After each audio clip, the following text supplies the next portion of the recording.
Je pense que la peur, c'est quelque chose qui nous aide à vraiment à tenter plein de choses, parce que je pense que la peur est essentielle.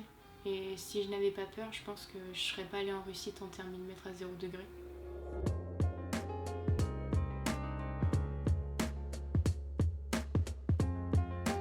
Je m'appelle Marion, j'ai 22 ans et je suis nageuse d'eau libre et d'eau froide.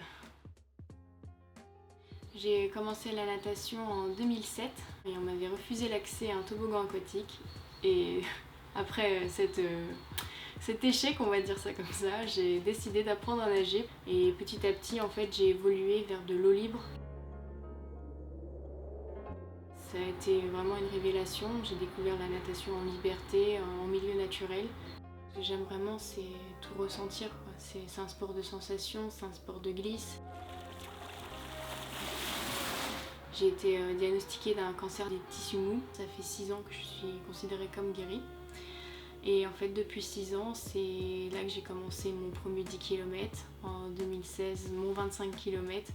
Et petit à petit, en fait, j'ai voulu agrandir les distances, voir où j'étais capable d'aller. Et c'est là que le projet de la Manche est né.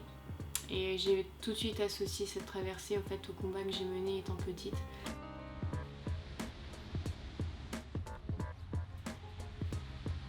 On nage au minimum 40 km. On peut même pousser jusqu'à 70 km si on n'a pas de chance et qu'on a beaucoup de courant. La traversée se fait en maillot de bain. On a le droit à un bonnet, une paire de lunettes. On a le droit de se badigeonner aussi de crème, de vaseline, de graisse pour justement se protéger un peu plus du froid. Je me suis entraînée sur vraiment tous les paramètres possibles. C'était beaucoup d'eau libre, beaucoup de sorties en mer pour me préparer justement aux températures un peu plus froides que peut représenter la Manche. Je m'entraîne 2 fois par semaine, donc soit en lac, soit en mer ou soit dans une chambre froide. Donc dans cette chambre froide, j'ai une petite piscine de jardin où l'eau en fait stagne entre 0 et 1 degré. Je commence généralement en octobre, novembre par des eaux 10-15 degrés jusqu'à arriver à 2-3 degrés fin décembre. Il y a d'autres défis vraiment plus imposants. Le Iceman, c'est vraiment le graal de la natation en eau froide. C'est la plus grande distance qu'on peut parcourir d'un point de vue réglementaire. C'est une ambition que j'ai depuis maintenant 2 ans. J'ai vraiment envie d'aller nager en Arctique, dans les eaux glacées. Ça doit vraiment être merveilleux. Je pense que le cadre est magnifique, le voyage, tout doit être fabuleux.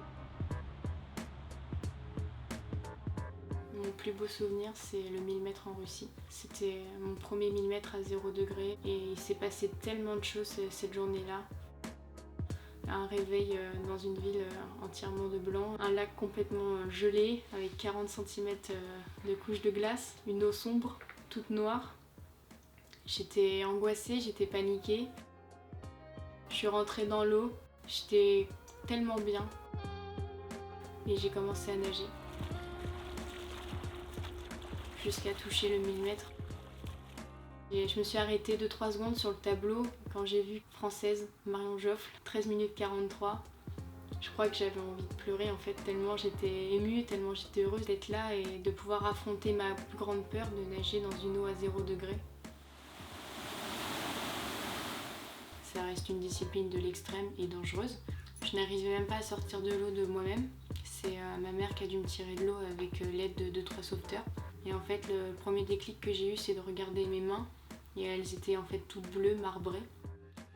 On m'a assise dans une tente et ils ont commencé à me masser la boîte crânienne, les jambes, les bras, les mains, les pieds. Et finalement, je suis revenue à moi petit à petit.